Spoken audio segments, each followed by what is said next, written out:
You're listening to At the Core with Sarah Friend, in which I have conversations with women in leadership. As the president of a firm, I'm honored to be a leader and have this platform to connect with other women in leadership, to talk with them, hear their stories, and celebrate their unique journeys and impact. This episode, our guest is Lorna Day, Executive Director of the Sam Day Foundation. Lorna began a career as a pediatric occupational therapist, but in 2010, her 9-year-old son, Sam, was diagnosed with Ewing sarcoma, and that became her focus. After fighting the disease for 6 years, Sam passed away in 2016. To honor and celebrate Sam, Lorna set out to help other pediatric cancer patients and their families with the creation of the Sam Day Foundation in 2018. Today, the foundation is helping to fill a deficit in childhood cancer research resources, primarily in the Pacific Northwest. Well, let's start because we are such good friends. Mm-hmm. So let's start with going back, like how we met. I love to tell this story because I actually met your husband, Bob, first. He loves to tell the story that he thought I was picking him up at the park. But little did he know that it was, that beginning of a relationship would create this 20-year deep friendship between the two of us. And we've changed a lot in 20 years. We've been through a lot. We have. So let's go back in time and talk about what life was like when, actually, let's go back further. Let's go back further beyond even our friendship and talk about what your life was like before you even had kids. Yeah, that's it. And that's a important question in this conversation too. I was a pediatric occupational therapist.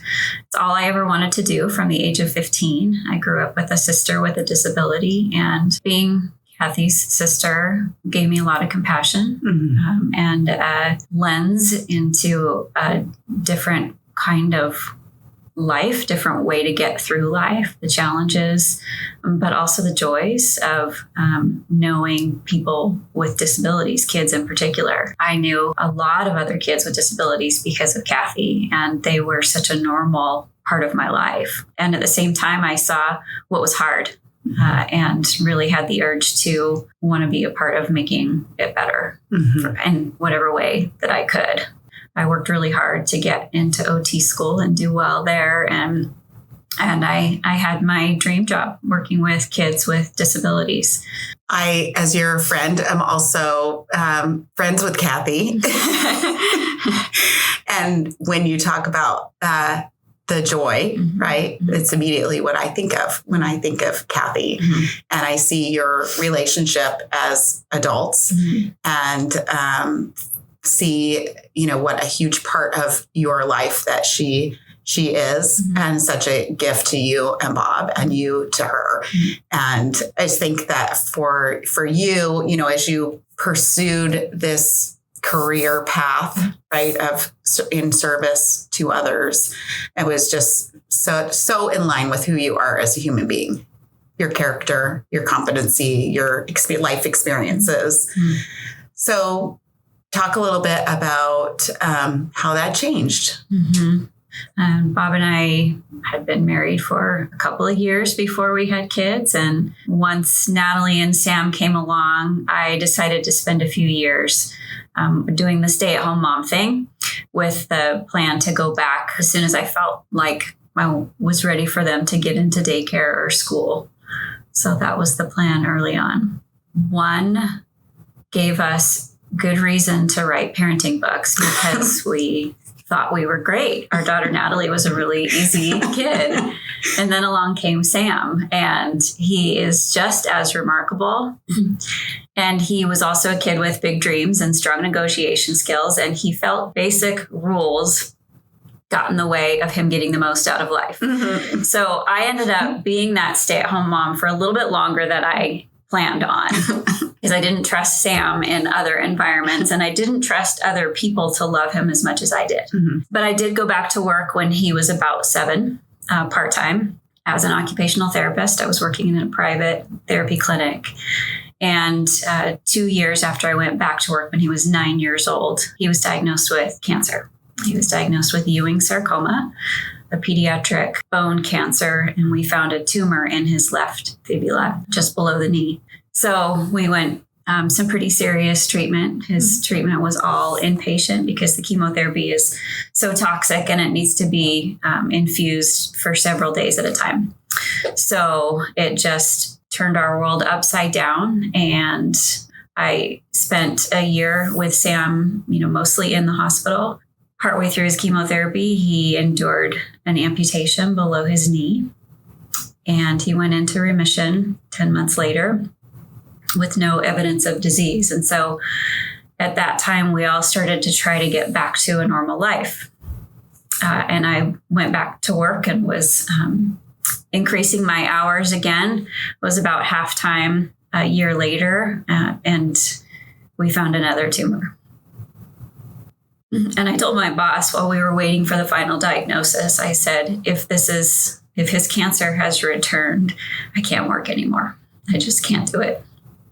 And sure enough, the cancer came back, and that started another 4 years of battling the disease. And I basically left my profession and cared for Sam full time. And we lost him in 2016 when he was 15 years old. So he fought for 6 years. And he died the week before his freshman year of high school. I knew Sam very well. Our kids grew up together. And I knew Sam before his diagnosis. So I remember that spirited troublemaker, who to me was hilarious. And so, but I didn't have to parent him. He was sandwiched between our two boys, and we lived so close that we really shared our lives together. And there's so many stories of Sam before his diagnosis. And what is so amazing to me is that cancer didn't kill his spirit.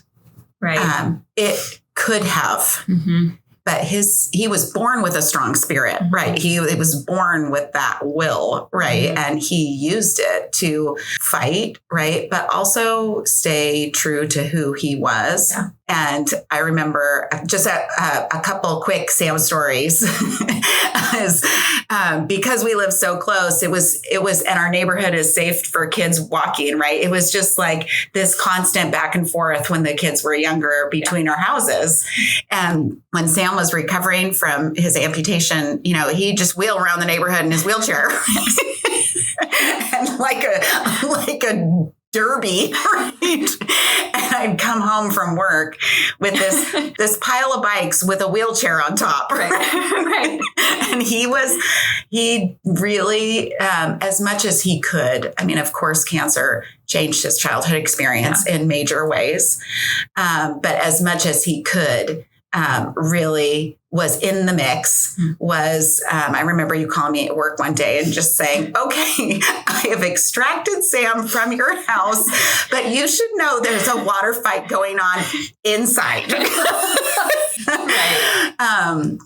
But he made a huge impact in our community. He was, tell us a little bit more about who he was and what he loved.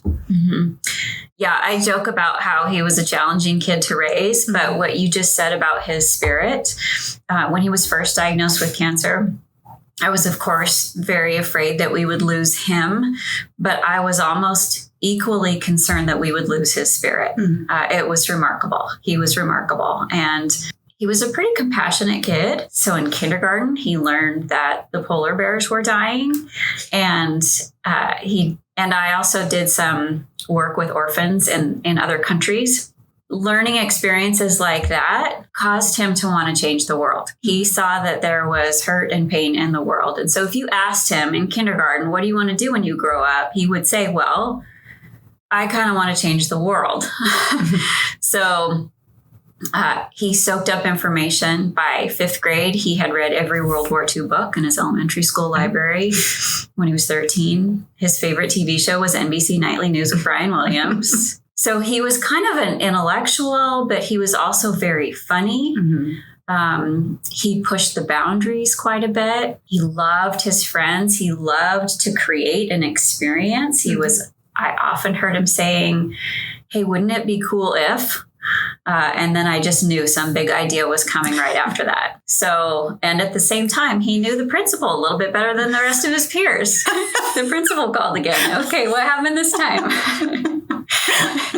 And he figured it out. And by middle school, we had no calls from the principal's office, and he was really like buddies with his teachers. Yeah, he was kind of on staff. Well, it's partly because his sense of humor was like the teachers got his sense of humor a little bit better than his peers did oftentimes. And he also just figured out how to get away with things. He grew up fast. He definitely had to grow up fast. Yeah, for sure. Yeah.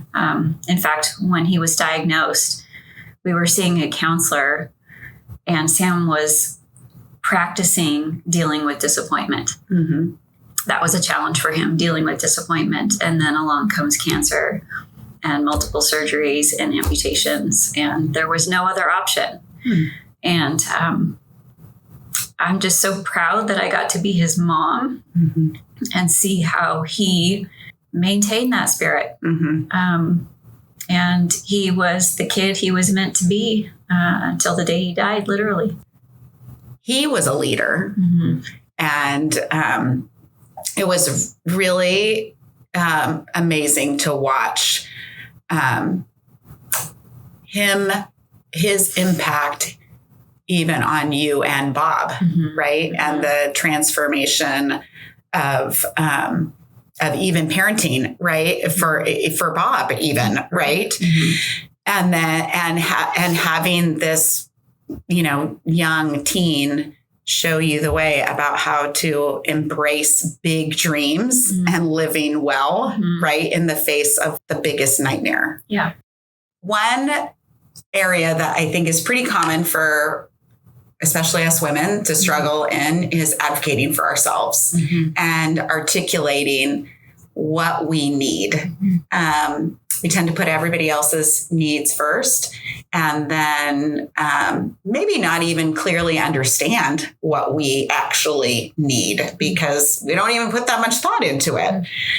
And in those especially those first really hard weeks of grief after losing Sam, I just remember being so struck by how clear you were able to articulate to us as, the people trying to be the best support system we could, exactly what you needed. And I remember phone calls where it'd be like, I don't want to be alone, but I can talk to you. And so you need to come over and bring 3 people and just talk amongst yourself and ignore me on the couch. And I thought, okay, we can do that. Right. And I think it's just was such a lesson for me and such an example of she's going straight through this hardest part of her life and yet still able to recognize and articulate what you needed in that moment and then ask for help. And I think that's a huge lesson for anyone, not just women, right? But anyone about kind of doing that self-check-in and then not being afraid to ask very specifically for the kind of support that you need when you need it.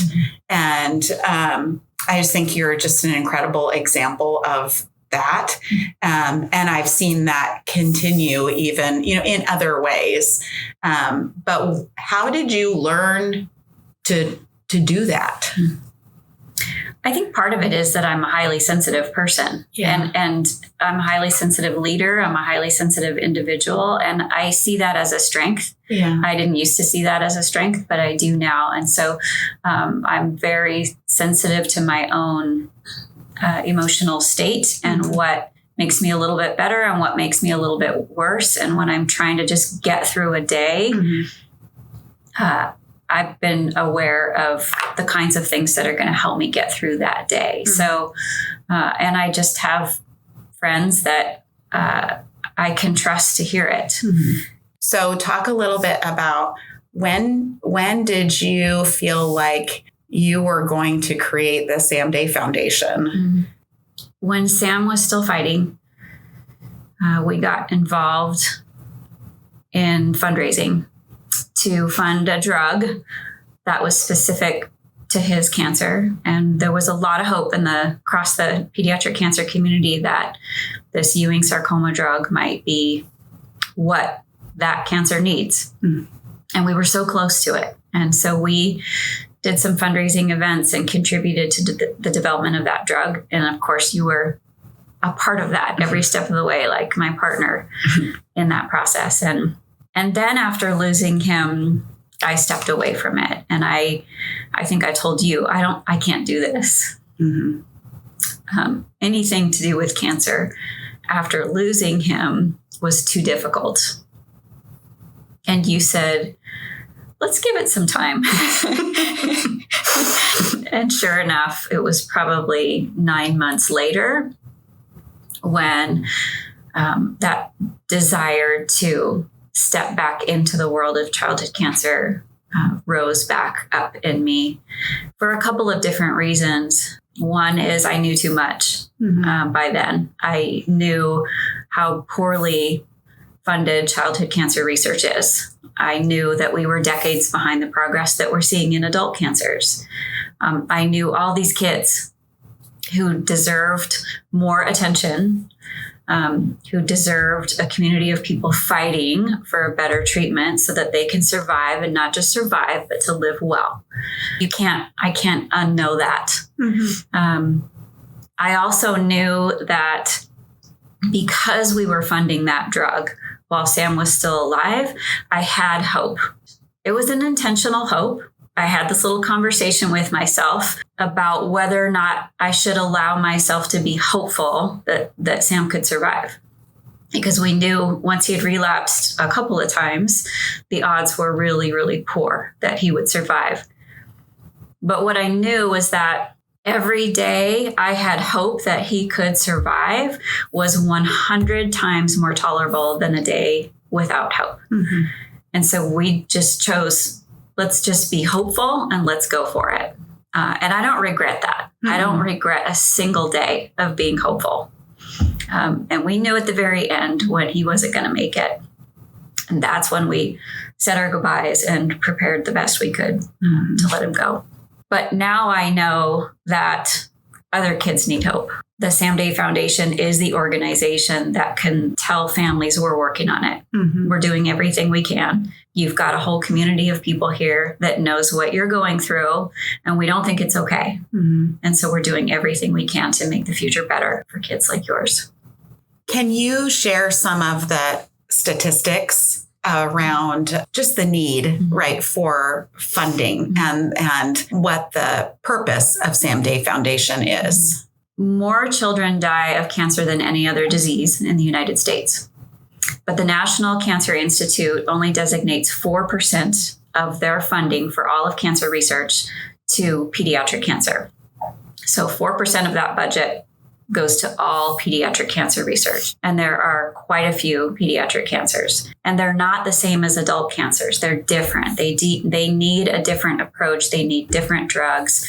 We need to have our own designated research projects to be focused completely on childhood cancers. And so what's happening is we'll see an average of 12 drugs developed for adult cancers every year.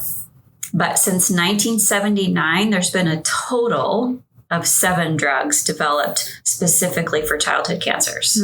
So that shows you how slow the progress is.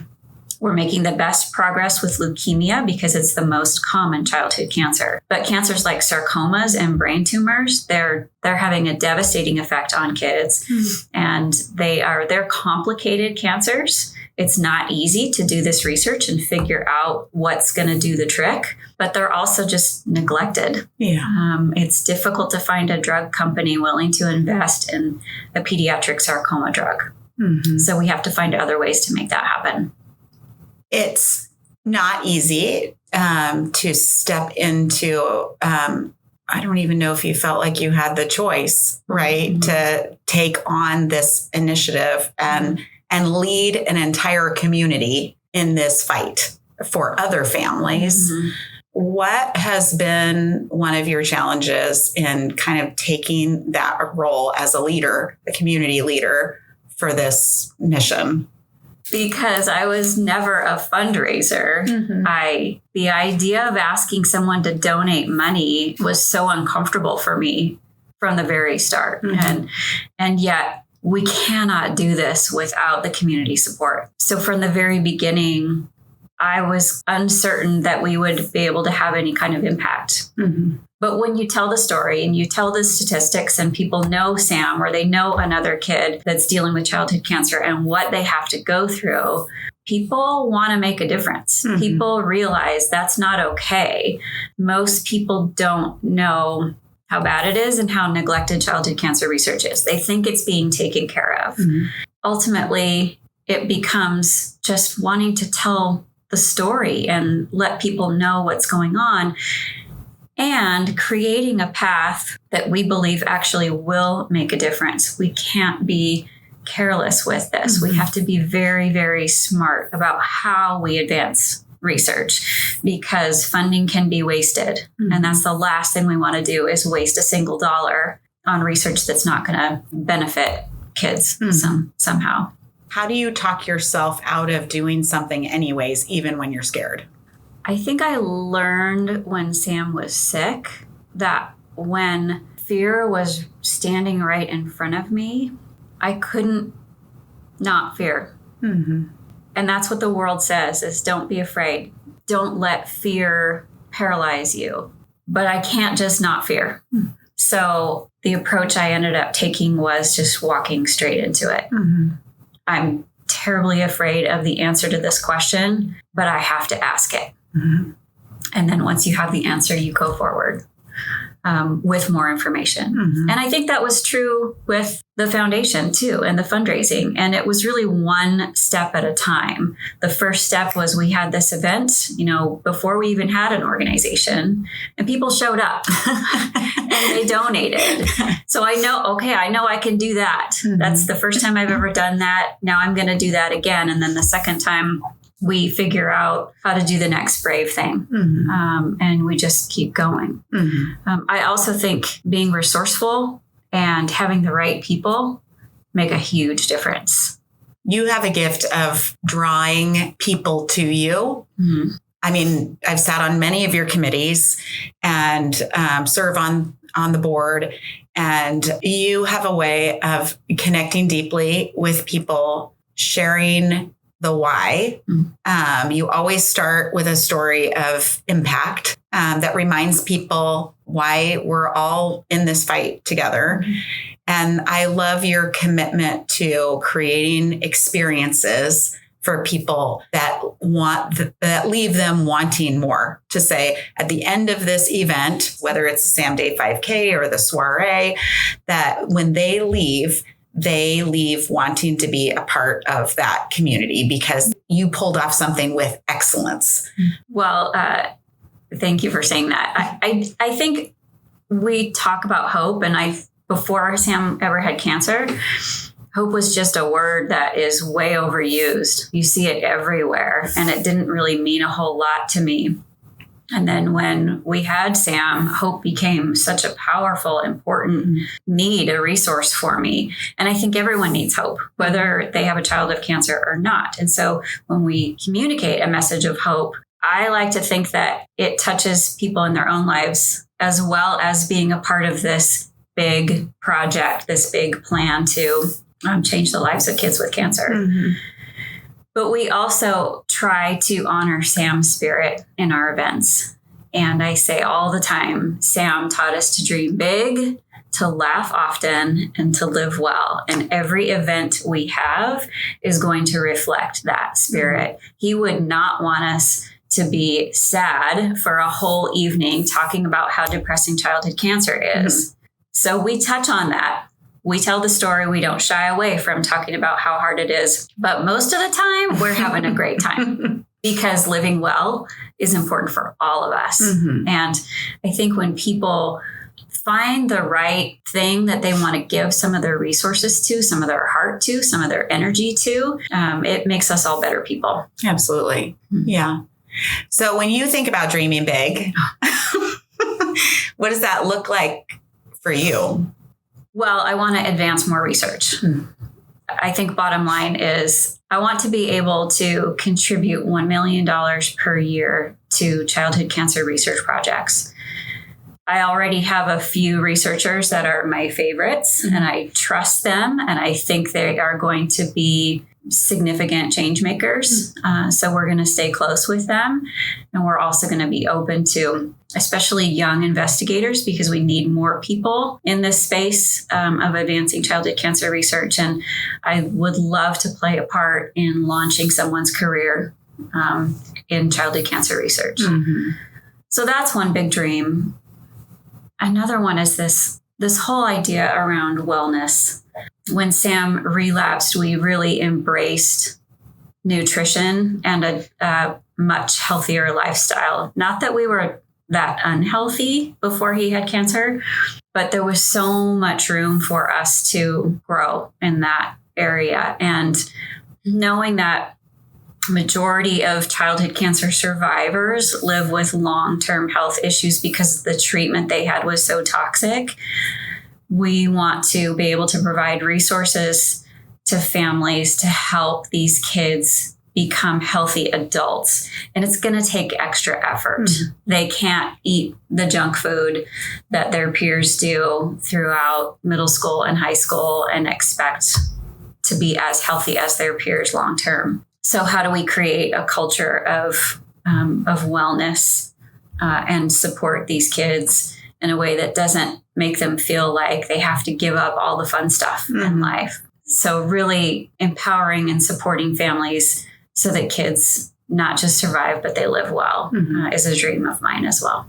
When I think about your days, you're often faced with really hard stories. And I know you used to say, when Sam was fighting, you didn't want to talk to any parent who had lost their child because that person represents your worst nightmare. And so you don't even want to know that they exist out there. And your days are unexpectedly interrupted. And, you have a day planned and then all of a sudden this point of connection for a family. And you drop everything to serve that family and be a resource and help them get started and, help point them in the right direction. And I know that is also, how do you care for yourself to make sure that you can sustain that level of energy that I know is so important to you to give back to these families? I think it's important to grieve, to keep grieving when I need to. And my husband used to tell people, Lorna's really good at grieving. I'm like, well, that makes me very fun. But what I find for me is that when I let myself fall apart and be sad for these families that are going through it, and even more so, I grieve the fact that Sam is not here to tell those kids it's going to be okay. And so I periodically need to just let myself have a good cry. And what I find is that when I pass through that darkness, I can come out on the other side of it stronger and with a genuine, authentic, joyful experience of life. And that equips me to help these other families. So I think that's a piece of it. I'm an introvert and I'm a nature lover and I'm a yogi. And so I try to squeeze in all those things. I think being outdoors in nature by myself is very restorative for me. And it also just gives me that space to be with Sam. Something that, around your leadership, right? What the other piece that makes you so effective is your not only you've got obvious character and integrity, that right, but you also need competence where you maybe didn't have 20 years of experience that gets you to this point of, oh, I know how to start a foundation. Oh, I know how to write a book, right? You do your homework, right? You surround yourself with resources, you enroll in classes, you are, the way that you have really involved yourself in the medical community to become really an expert in the science and the research. You're not just fundraising. Mm-hmm. You are so highly respected in the medical community because of the thousands of hours that you have put into understanding the science, right? I'm glad you brought that up, because that was one of the most intimidating things of starting a nonprofit, was that I didn't have the experience. And to be honest, I listen to a lot of podcasts, and they always start with an introduction of someone who has 25 years of experience with this, or that so-and-so has 30 years of experience doing what. And I was always looking for that podcast where they say, so-and-so started her career at 47. She now has 5 years of experience doing X. And that's me, because I had to give up my career. Yeah. And so starting something professional at such a late stage in life was very intimidating to me. It was a challenging obstacle to overcome. But I think I've learned that if I'm resourceful and I'm adaptable and I'm likable, that can get me a long ways. Yeah. For other women who are listening to this podcast and will hear that intro that you just described, who are thinking of their own big dreams, what advice would you give them to pursue their own path? I would encourage women to recognize what resources they have, what people they have in their lives. I think if you're really passionate about something, you're not going to be okay unless you're pursuing it. Mm. And so taking one step at a time, you can see a sea of things you don't know how to do.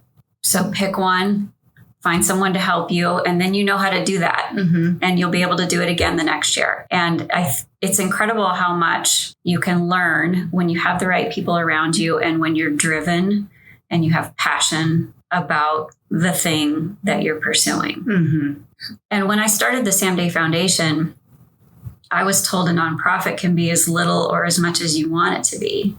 So I actually had another part-time job at the time. And I thought, well, I'll do the foundation part-time and I'll keep this other job. And I quickly learned I can't do both, because the foundation became consuming.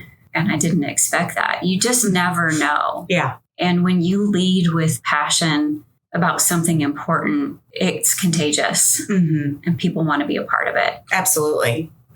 Core values at TPG are the behaviors that we exhibit when we're at our best. And what I love about Sam's legacy sounds a heck of a lot like one of our core values, which is have fun and live well.